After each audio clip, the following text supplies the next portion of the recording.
Assalamualaikum warahmatullahi wabarakatuh. Selamat pagi Anda semuanya, apa kabarnya? Pada pagi hari ini kembali kita akan lanjutkan materi pembelajaran kita ke tema 3, subtema 3, pembelajaran 3. Untuk itu, sebelum mulai belajar, mari kita berdoa menurut agama dan kepercayaan kita masing-masing. Tujuan pembelajaran yang akan kita capai adalah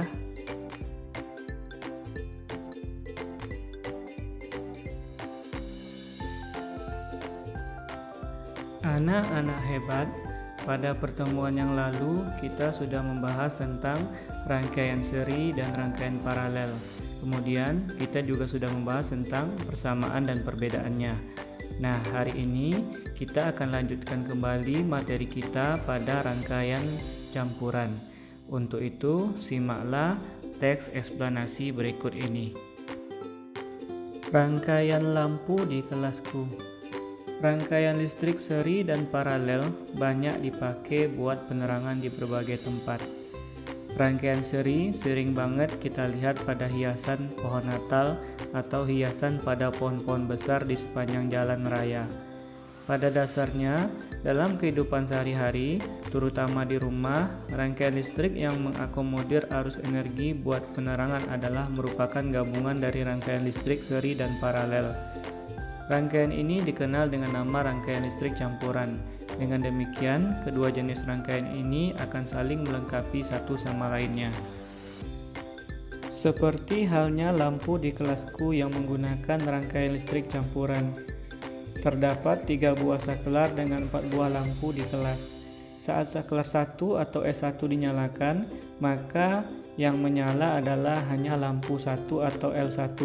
Saat saklar 2 atau S2 dinyalakan, maka hanya lampu 2 atau L2 yang menyala.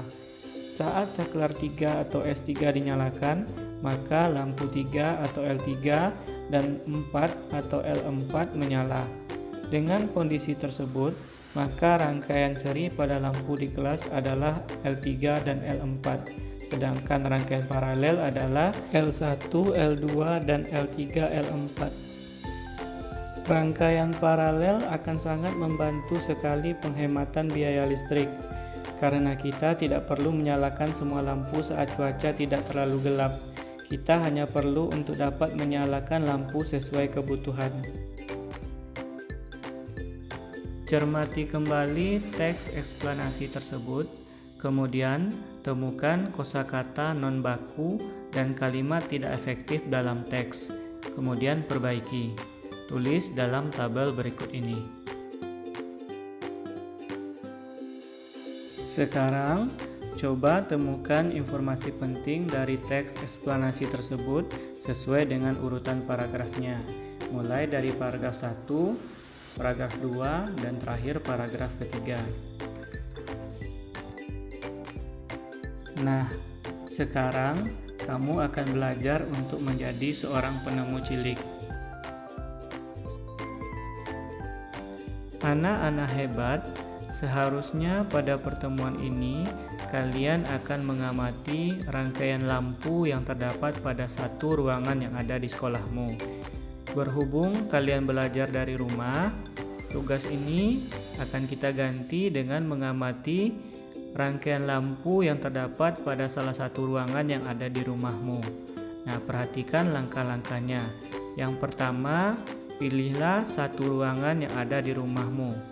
Kemudian, amati jenis rangkaian yang digunakan dengan memperhatikan jumlah saklar dan jumlah lampu di ruangan tersebut.